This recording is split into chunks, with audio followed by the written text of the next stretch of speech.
RTI Live News. Ask for right. నమస్తే, welcome to RTI Live News. Narayanpet జిల్లా కేంద్రంలోని రజక భవనంలో 12/4/2024 శుక్రవారం జిల్లా అధ్యక్షులు చంద్రశేఖర్, జిల్లా ముఖ్య సలహాదారులు ఎల్లప్ప, రిటైర్డ్ టీచర్ అధ్యక్షతన ఏర్పాటు చేసిన జిల్లా ముఖ్య నాయకుల సమావేశానికి నేషనల్ ధోబీ రిజర్వ్డ్ సంఘ్ జాతీయ కన్వీనర్ నడిమింటి శ్రీనివాస్, రాష్ట్ర అధ్యక్షులు గోపి రజక, ఉమ్మడి జిల్లా అధ్యక్షులు జలనీల నాగన్న, ప్రధాన కార్యదర్శి CM చంద్రమౌళి హాజరయ్యారు.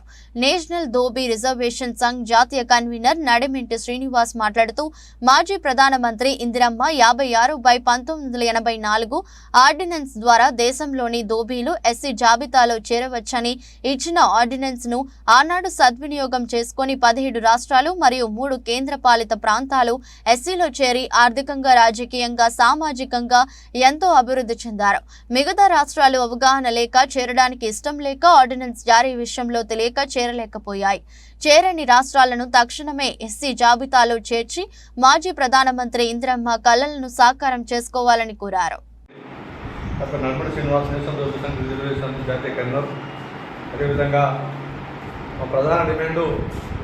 రజకులు ఎస్సీ జాబితాలు చేర్చాలని గత 30 సంవత్సరాలు పోరాటం చేస్తున్నాం. పోరాటంలో భాగంగానే అనేక ప్రాంతాలు జరిగి అనేక మందిని కూడా కలవడం జరిగింది. నాయకులు కూడా, దేశ నాయకులు, రాష్ట్ర నాయకులు కలవడం జరిగింది.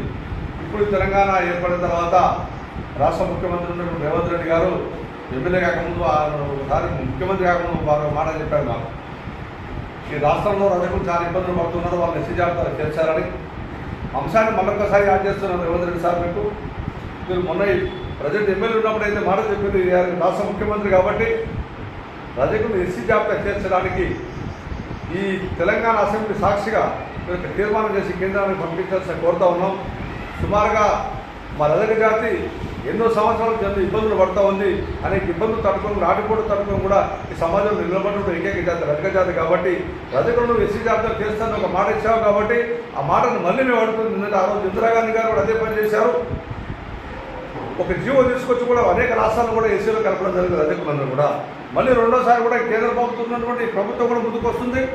రాష్ట్ర ప్రభుత్వం ఉన్నటువంటి ముఖ్యమంత్రి గారు గతంలో మీరు హామీ ఇచ్చారు కాబట్టి హామీ ఒక్కసారి మీకు రాష్ట్ర ముఖ్యమంత్రి పాలమూరు జిల్లా బిడ్డారు కాబట్టి మళ్ళీ మిమ్మల్ని అడుగుతుంది ఏంటంటే, పార్లమెంటు ఏదైతే మా అంశాన్ని తీసుకొని ముందుకు నడుస్తుందో దానికి తెలంగాణ అసెంబ్లీ సాక్షిగా మీరు ఒక్కసారి మళ్ళీ తీర్మానం చేసి పంపించి రజకుల జీవన విధానం తోడ్పాటు కావాల్సింది. అదేవిధంగా రజకులకు ఏవైతే జరుగుతున్నటువంటి అన్యాయాలు ఉన్నావో దాని మీద కూడా ప్రభుత్వం పూర్తిసార్లు ఎంక్వైరీలు చేసి మాకు న్యాయం జరిగే విధంగా చూడాలని, రజకులకు ఏవైతే పోస్టులు ఉన్నాయో జోబీ పోస్టులుగా ఇతర పోస్టులు కూడా అవన్నీ కూడా భర్తీ చేయాలని చెప్పి ప్రభుత్వాన్ని మేము అర్థిస్తున్నాం. కాబట్టి రేవంత్ రెడ్డి గారికి మరొకసారి మనవి చేస్తున్నాం, రజకుల సమస్యలపై స్పందించండి. ప్రభుత్వం చిత్తశుద్ధితో ఉంటే వారు ఎంబడి నడవడానికి సిద్ధంగా తెలియజేస్తున్నాం. జై రజక, జై రజక, రజకుల ఐక్యత వర్ధిల్లాలి, రజకుల ఐక్యత వర్ధిల్లాలి. ఒక నిమిషం.